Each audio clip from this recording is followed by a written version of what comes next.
मध्य प्रदेश में भारतीय जनता पार्टी ने अपने सदस्यता अभियान को गति देने के लिए संगठन पर्व का आयोजन किया।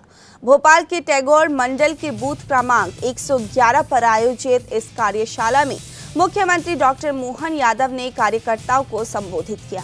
उन्होंने कांग्रेस पर तीखे हमले करते हुए पार्टी के विचारों और नीतियों को स्पष्ट रूप से सामने रखा। मुख्यमंत्री ने कहा कि बीजेपी में 3 पीढ़ियों का योगदान है, जबकि कांग्रेस में एक ही परिवार सत्ता में बना हुआ है। उन्होंने कार्यकर्ताओं को बीजेपी की सदस्यता के महत्व और पार्टी की राष्ट्रवादी विचारधारा के बारे में अवगत कराया। मुख्यमंत्री मोहन यादव ने कहा कि बीजेपी में नायक नहीं बल्कि कार्यकर्ता का महत्व है। भारत में कर्तव्यों के हस्तांतरण की परंपरा है और हमारी पार्टी ने जो कहा उसे हमेशा पूरा किया है। मुख्यमंत्री ने कांग्रेस पर चीन से हाथ मिलाने का भी आरोप लगाया और कहा कि कांग्रेस के नेताओं ने उन लोगों का समर्थन किया जिन्होंने कहा था कि धारा 370 हटने पर देश में खून की नदियां बह जाएंगी। उन्होंने कहा कि धारा 370 हटने के बाद भी देश में एक चींटी की भी हत्या नहीं हुई। आप अंदाज लगा लो, कल मुझे एक बड़े नेता पूछ रहे थे और उन्होंने बात निकाली तो मैं भी उनको बड़ा इस तरह से जवाब दे रहा था। प्रदेश के अंदर हमारी और हमारी विरोधी पार्टी में क्या अंतर है, हमारी पार्टी और विरोधी पार्टियां उसमें क्या अंतर, उनकी लीडरशिप में क्या अंतर। हमने कहा आपकी पार्टी में और इसलिए आपका आधार नहीं बढ़ रहा है, क्या आपके आज भी 80 साल के लोग नेता बने हुए, उनसे नीचे कोई आता ही नहीं है। हमारे यहाँ उनसे बहुत छोटे और अब में उनसे और छोटा, हमारे यहाँ 3 पीढ़ी आ गई, आपके यहाँ पहले वाले ही नहीं गए। कांग्रेस का अंतर कितना है ना, तो ये 4थी पीढ़ी आ रही है।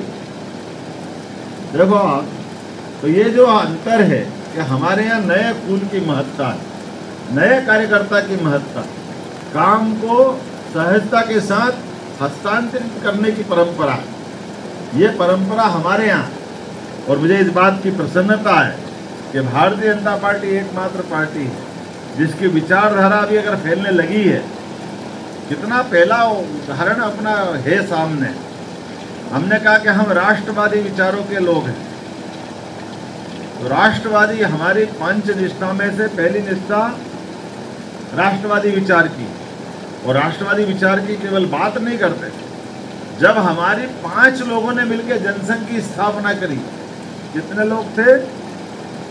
5 लोग, बहुत थोड़े से लोग, लेकिन उसके बाद भी हमारे पहले राष्ट्रीय अध्यक्ष जो उस समय के भारत सरकार के पद को लात मार के विरोधी दल बनाया उन्होंने। अब आप बताओ, आज के समय में कोई अपने भारत सरकार के चुने हुए पद को छोड़ के आ जाए, कितना बड़ा आश्चर्य है।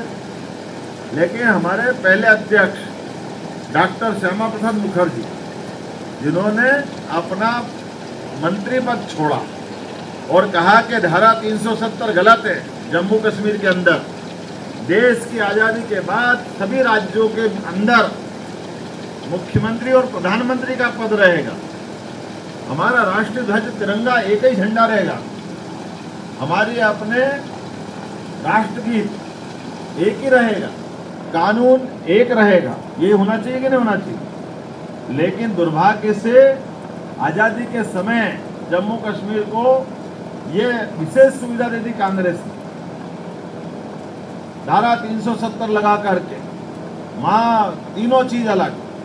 माननीय हमारे डॉक्टर मुखर्जी ने कहा कि मैं ये नहीं पसंद करता हूँ और मेरा दल भी नहीं पसंद करता, और पूरे देश में आंदोलन किया। और मुझे इस बात का गर्व है कि जिस बात के लिए उनने अपनी शहादत दी, खाली बोला नहीं, बोल करके उस आंदोलन का नेतृत्व करते वहाँ गए और वहाँ जाकर कहा कि ये कश्मीर के अंदर गलत हुआ, ये नहीं होना चाहिए आज़ाद कश्मीर में। और उतना ही नहीं, अपनी उस बात के लिए उनको जेल हुई, वो जेल से बाहर नहीं आए, लेकिन दुर्भाग्य से उनकी जेल में ही ऐसा कहते हैं कि वो आज भी रहस्य बनी हुई उनकी हत्या, उस पर कोई पर्दा नहीं उठाया गया।